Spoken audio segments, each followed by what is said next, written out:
Ya puji Tuhan, saudara, kita masuk pagi hari yang dalam pasalnya yang pertama dari kitab 1 Raja-Raja, Bapak Ibu Saudara. Kita akan melihat pada ayat yang kelima dan ayat yang keenam, Bapak Ibu Saudara. Ayat 5 dan ayat yang keenam. Sama-sama kita baca 1, 2, 3. Lalu Adonia anak Hagit meninggikan diri dengan berkata, "Aku ini mau menjadi raja." Ia melengkapi dirinya dengan kereta-kereta dan orang-orang berkuda serta 50 orang yang berlari di depannya.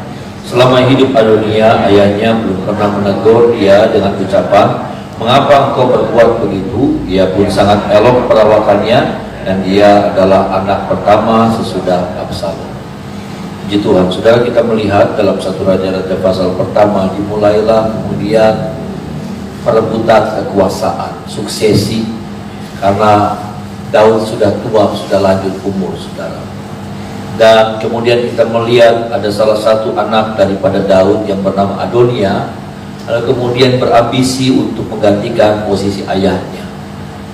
Saudara, dia melakukan beberapa hal, ya saudara.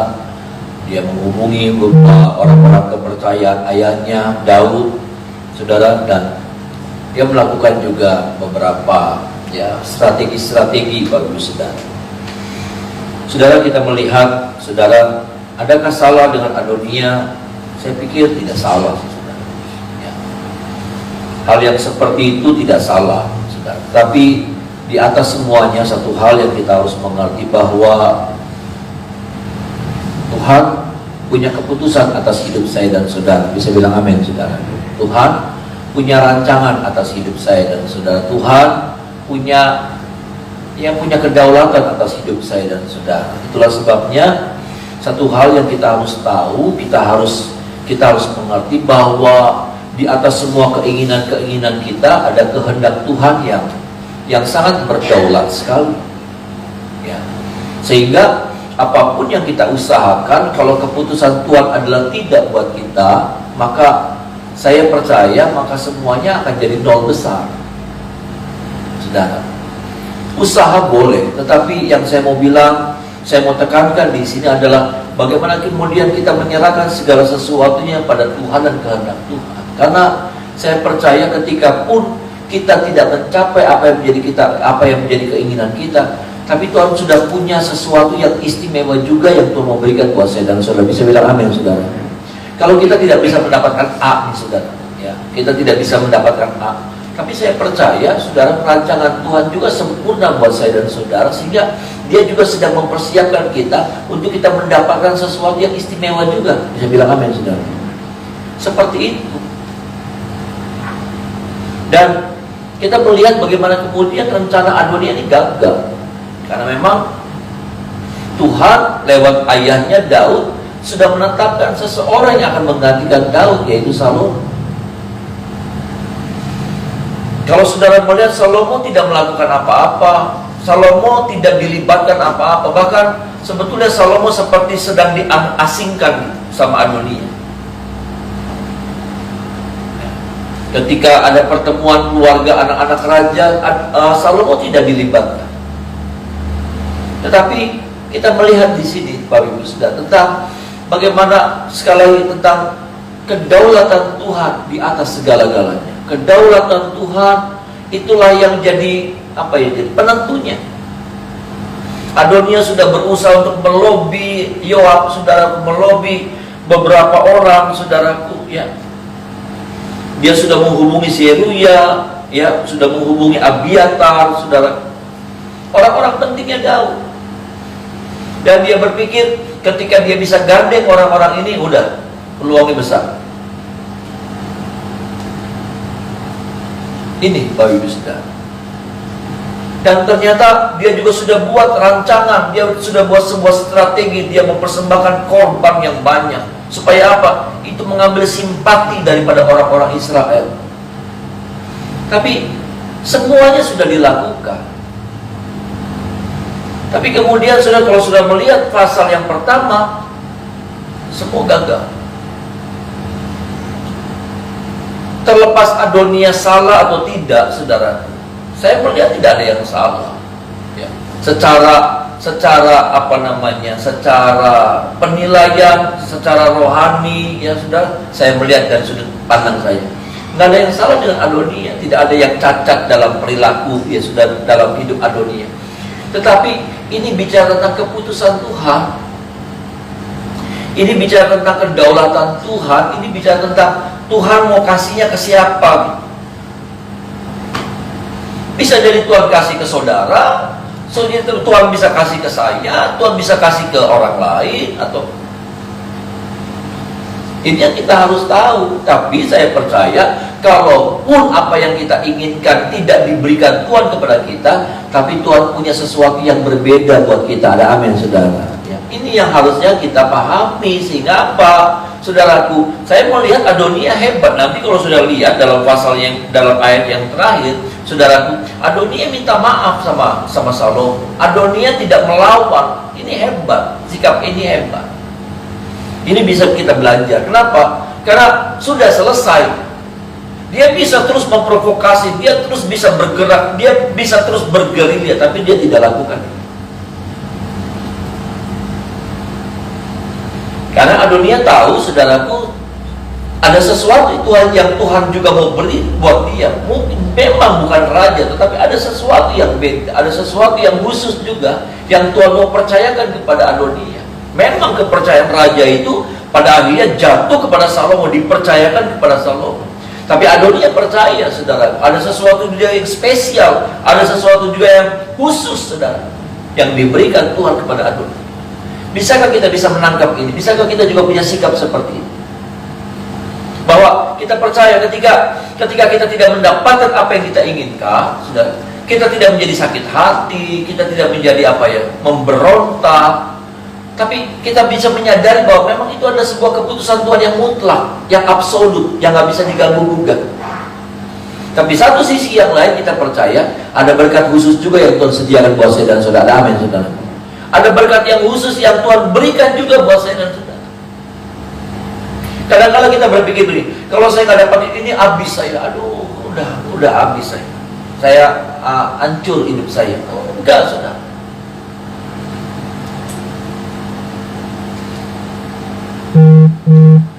Tuhan bisa buat dengan cara yang lain. Tuhan bisa buat lewat jalan yang lain. Saya dulu berpikir kalau Tuhan gak sembuhkan saya dari kasih mujizat sama saya, tangan saya, habis hidup saya. Enggak. Sampai hari ini mujizat itu gak terjadi. Tapi apa? Mujizat yang lain yang Tuhan berikan buat saya. Bisa bilang amin, saudara. Ada mujizat yang saudara tidak dapatkan, tetapi ada mujizat yang lain yang Tuhan kasih sama bapak ibu saudara. Ada amin, saudara. Yang sama. Tuhan gak buat mujizat itu, Tuhan gak kasih sama saya. Papa saya pernah bilang begini, Papa sudah doa 7 tahun kok. Dan setelah 7 tahun itu Papa berhenti berdoa untuk kamu. Dan mujizat itu betul-betul gak terjadi secara itunya ya saudara, secara fisiknya. Tapi adakah saya tidak mengalami mujizat?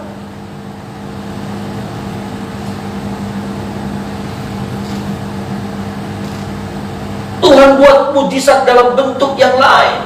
Lewat banyak peristiwa saya lihat mujizat Tuhan terjadi, digenapkan dalam hidup saya alami. Dan saya mau bilang juga hal yang sama. Mungkin mujizat yang itu sudah gak alami, tapi ada banyak mujizat-mujizat yang lain yang Tuhan beri buat saudara. Amin, saudara. Saya percaya Adonia sadar hal itu. Memang raja, posisi raja tidak diberikan Tuhan kepada dia. Tapi Adonia sadar ada hal yang lain yang Tuhan mau berikan sama dia. Hidupnya gak berakhir hanya karena dia tidak jadi raja. Hidup saya tidak berakhir hanya karena saya tidak mendapatkan mujizat seperti yang saya mau. Saya juga mau bilang hidup saudara tidak berakhir hanya karena apa yang saudara inginkan tidak diberikan Tuhan kepada saudara.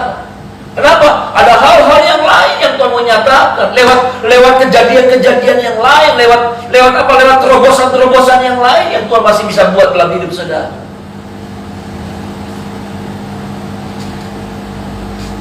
Mari saudara, berpikirlah jernih. Mari berpikirlah secara benar dalam menghadapi setiap pengalaman-pengalaman hidup yang kita alami, saudara. Kadang kalau kita jadi putus asa, kita jadi patah semangat. Ketika apa? Ketika hal yang itu yang kita pengen itu enggak kita dapat.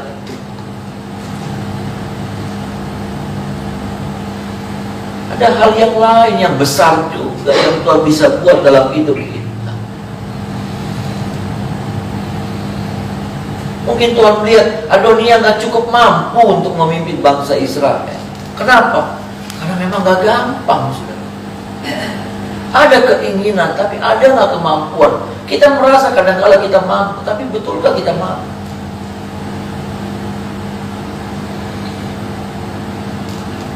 Yuk saudara, ya, sampai kita bisa menghadapi setiap kejadian itu dengan tetap mengucap syukur kepada Tuhan, bahwa dalam semua keputusan Tuhan, Dia Allah yang sempurna, Dia Allah yang baik buat kita. Amin saudara. Dia Allah yang sempurna, Dia Allah yang berdaulat. Tapi kedaulatannya bukan untuk semena-mena gitu. Kedaulatan kadang-kala kita berpikir kedaulatan Tuhan itu semena-mena. Enggak sama sekali. Tidak sama sekali. Ketika Tuhan bilang tidak untuk satu titik ini, tapi sebetulnya Tuhan sudah menyediakan titik-titik yang lain yang terbaik juga buat saya dan saudara. Amin saudara. Ketika Tuhan bilang tidak untuk satu pintu yang kita mau masuki, yang kita mau buka, tapi ada banyak pintu-pintu yang lain yang Tuhan sudah persiapkan buat saya dan saudara.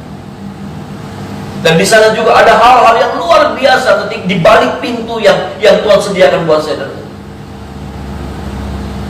Mari mengerti cara kerja Tuhan. Mari mengerti tentang arti kedaulatan Tuhan. Sekali lagi, kedaulatan Tuhan bukan cuma bilang enggak. Enggaknya enggak titik gitu. Bukan. Enggaknya Tuhan tuh bukan enggak titik. Itu menurut saya ya saudara, saya nggak ngerti. Enggaknya Tuhan tuh enggak. Lalu enggak sama sekali gitu. Jadi enggak. Ya udah. Enggak ada kelanjutannya. Enggak, Tuhan tuh bukan seperti itu. Tuhan bilang tidak. Tetapi kemudian apa? Tuhan sudah sediakan sesuatu yang berbeda, yang lain, yang istimewa juga buat saya dan saudara. Ada amin saudara. Itu tidaknya Tuhan itu seperti itu. Yuk semakin mengerti Tuhan dalam hidup kita, semakin mengenal Tuhan, karena Dia itu Allah yang baik dan luar biasa. Ada amin saudara. Dia itu Allah yang sempurna cara kerja. Saya kagum sudah. Satu sisi saya kagum. Saya harus bilang Adonia hebat. Kenapa? Karena dia bisa saja terus memprovokasi, ya. Kayak Yerobeam, ya sudah, kayak Yerobeam dia terus bergerilya terus. Hasut orang, ya saudara, panasin orang. Kenapa? Karena marah dia tersingkirkan, dia marah. Tolong kita ya saudara, supaya kita bisa memahami jalan-jalan Tuhan, rancangan-rancangan Tuhan yang saya mau bilang itu sangat sempurna dalam hidup saya dan saudara. Kita masuk pada bagian yang kedua, Bapak Ibu Saudara. Bagian yang kedua, ayatnya yang ke-7 dan ayatnya yang ke-8.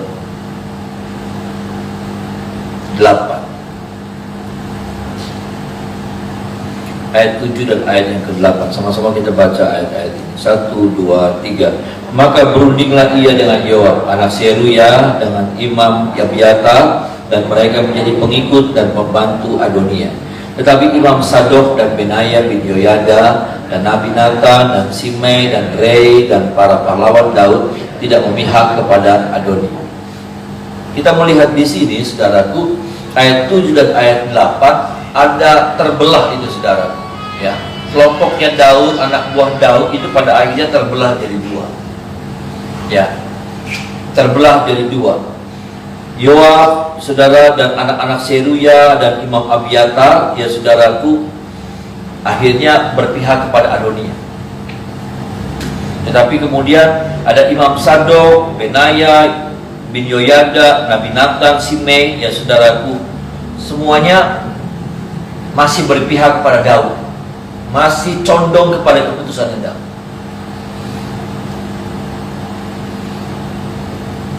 Yang saya mau bilang, saudaraku, mereka ini orang-orang yang setia, orang-orang setianya Daud.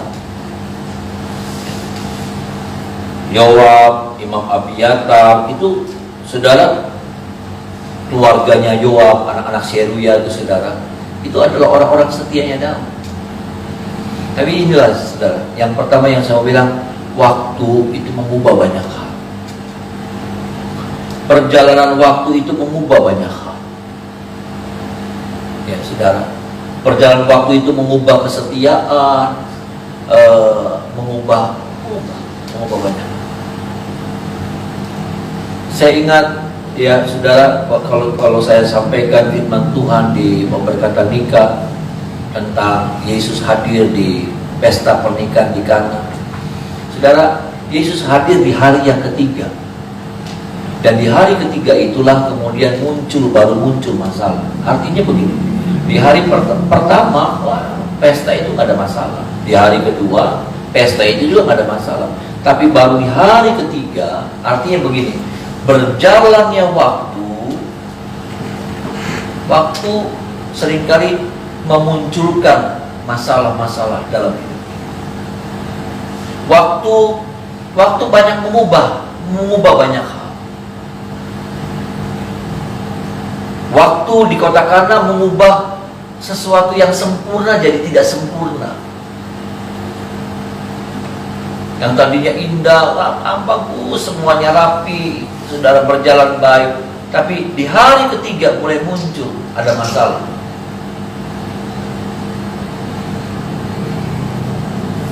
Tidak mudah. Buat saya, lawan terberat kita adalah kita harus bisa mengalahkan waktu. Artinya begini, hari ini kita setia sama Tuhan, nanti tahun depan kita setia sama Tuhan.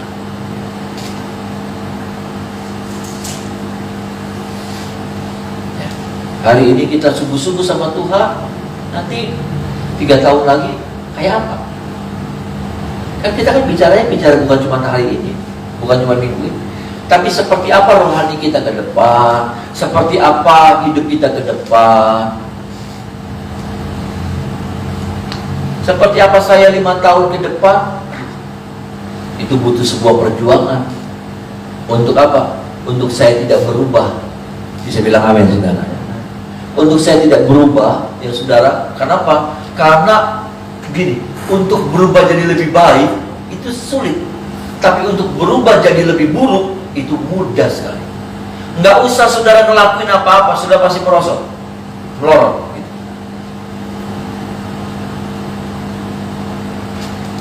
Itu. Dan untuk supaya bisa tetap saja di saudara, tetap aja, ya, itu tuh butuh perjuangan. Itu butuh sebuah usaha yang keras.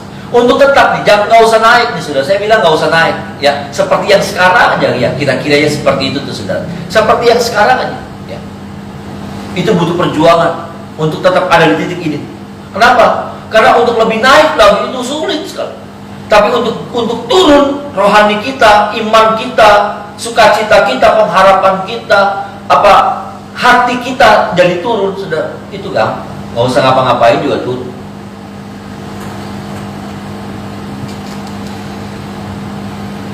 Ini sudah. Yoab, Imam Abiatar, orang-orang yang setia, bela Daud habis-habisan. Tapi dengan berjalannya waktu mengubah banyak hal. Waktu mengubah perasaan, waktu bisa mengubah sukacita, waktu bisa mengubah. Terlalu banyak yang bisa dirubah sama waktu. Persahabatan, kebersamaan dirubah sama waktu. Waktu bukan cuma merubah wajah kita dari cantik jadi menua, saudara, ya, gambar jadi menua, ya, enggak, bukan cuma itu, tapi waktu mengubah banyak. Tapi masalahnya adalah apa? Kita harus bisa menang melawan waktu. Ada amin, saudara. Kita harus bisa melewati waktu.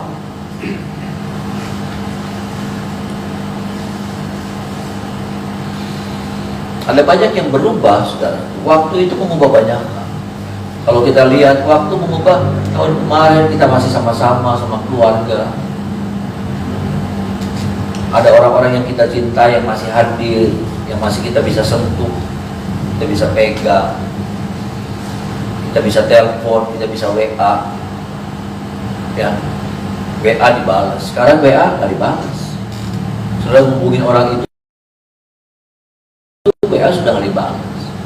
Orang yang udah nggak ada. Kalau telepon, Ben, bisa.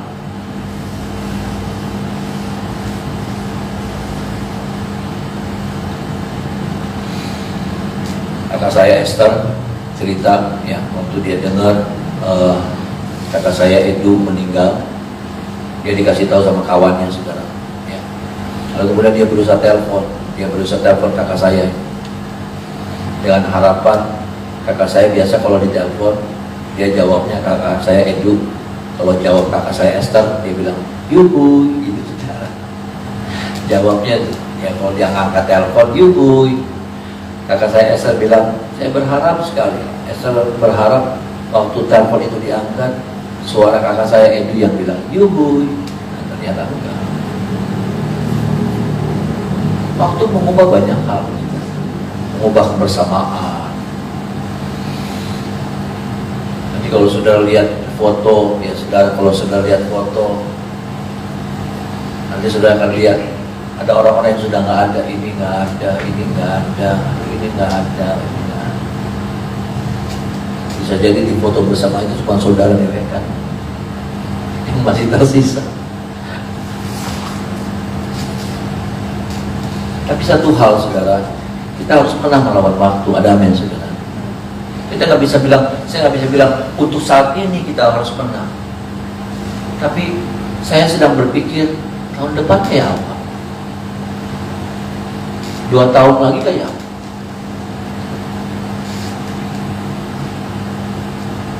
Saya bersyukur doa pagi bisa melewati banyak, ya, saudara.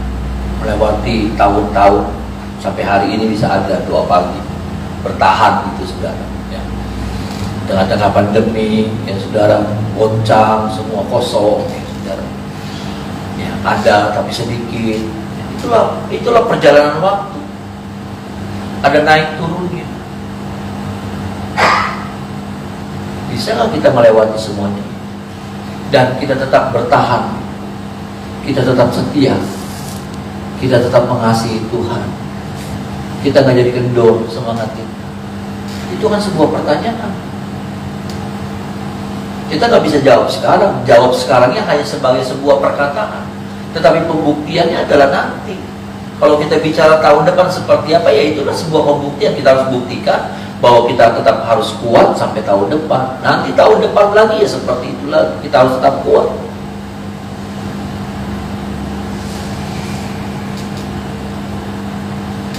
Dan dari kesetiaan ini juga kita melihat ujiannya adalah waktu. Tapi juga ujian daripada kesetiaan adalah apa, saudara? Perbedaan pendapat, ya saudara. Itu sebuah ujian. Perbedaan prinsip yang kemudian muncul. Kenapa? Karena kemudian Yoab merasa, Seruya merasa, udah Adonia aja yang jadi raja. Udah Adonia yang jadi raja, bagus kok dia. Beda prinsip nih, saudara. Beda pendapat.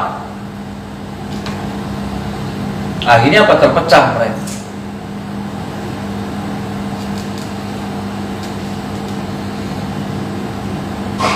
Kita nggak akan selalu sama, saudara. Suami istri juga nggak akan selalu sama. Bahkan banyak nggak samanya. Ya, banyak dari hal-hal yang besar sampai hal-hal yang kecil. Tapi lalu kemudian ada yang seperti itu jadi ajang untuk kita terpecah belah. Saya tuh nggak suka kalau di kamar tuh lampu banyak-banyak itu. Lampu pada nyala, tapi ini cuma ceritanya kan bicara tentang perbedaan. Lampu pada nyala, istri saya kalau masuk kamar lampu nyala, mesti nyala dari ujung sana sampai ujung sana nyala. Tapi apakah mulai itu jadi sebuah alasan untuk terjadi sesuatu yang akhirnya menghancurkan?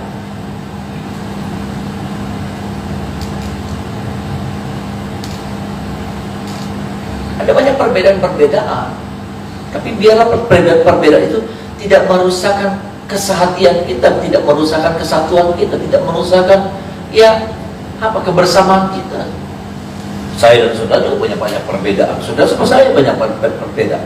Kalau kita ngobrol satu hal nih, saudara, satu hal, pasti pendapat saudara beda sama saya. Tapi adakah itu buat kita jadi saling benci? jadi terpecah, rugi sekali, saudara, rugi sekali. Tolong kita ya saudara, supaya hal-hal seperti ini kita bisa paham bahwa firman itu sebetulnya menata hidup kita untuk bagaimana caranya supaya kita memiliki cara yang terbaik dalam menjalani hidup ini. Ada amin saudara. Firman itu firman itu bukan cuma bicara tentang doa ya, doa. Ayo saudara, doa tanpa saudara kemudian bisa mempraktikkan hidup sehari-hari dengan baik, nol besar. Saudara boleh doa 2 jam, 3 jam, 1 hari, tapi ketika perilakumu tidak baik dalam menjalani hidup, di perilakumu tidak terkontrol, tidak ada pengendalian diri, no. Firman itu saya melihatnya lebih kepada apa? Mengajar kita tentang bagaimana menjalani hidup dengan baik, bagaimana bersikap, bagaimana menata hati, bagaimana memandang sesuatu dengan baik, dengan benar. Ketika pun yang kita pandang tidak baik, supaya apa? Supaya respon kita juga jadi respon yang baik. Itu firman. Firman lebih kepada penekanannya bagaimana keseharian kita, keseharian. Firman bukan cuma bicara tentang ibadah, doa, baca firman, kenal Tuhan. Buat apa kalau sampai, makanya apa? Firman bilang iman tanpa perbuatan itu hakikatnya mati. Seperti tubuh tanpa roh katanya. Kita boleh mengenal Tuhan hebat dalam sekali, tapi dalam praktek hidup kita gagal menjalaninya. No. Ketika kita tidak bisa mengantisipasi perbedaan buat kita, kalau orang itu nggak sama saya musuh. Ada yang seperti itu.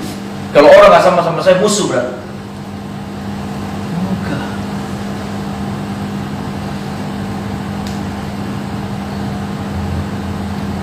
Tolong kita ya saudara, supaya ya indah hidup kita. Ada yang saudara ya, dengan segala kejadian, dengan segala peristiwa, dengan segala tantangan yang kita hadapi, tapi kita selalu dibuat menang gitu, melewati semuanya. Bahkan kita juga bisa melewati waktu demi waktu yang kadang-kala berubah, sedemikian berubah.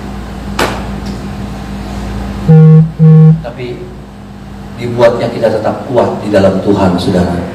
Dibuat kita tetap langkah-langkah kita ini bukan langkah-langkah yang, pastikan bahwa tahun depan ya, pastikan bahwa hari-hari ke depan kita, langkah kita terus maju. Ada amin saudaraku. Langkah kita bukan berhenti, stuck gitu. Jadi ya, didorong, ditarik sama orang, berdiam terus.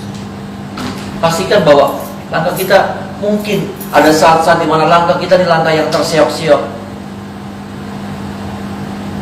Buat ngangkat kaki ini sudah nggak kuat, nyeret kaki itu diseret. Tapi pastikan kita tetap maju di dalam Tuhan. Ada amin saudara. Walaupun sepertinya udah gresek, tapi pastikan langkah kita nggak berhenti. Kalaupun berhenti, jangan lama-lama. Berjuang lagi sampai kita boleh mengakhiri garis akhir ini, saudara. Ya, kita boleh sampai di garis akhir dan kita boleh menerima sukacita yang kekal bersama dengan Tuhan. Mari kita menyembah.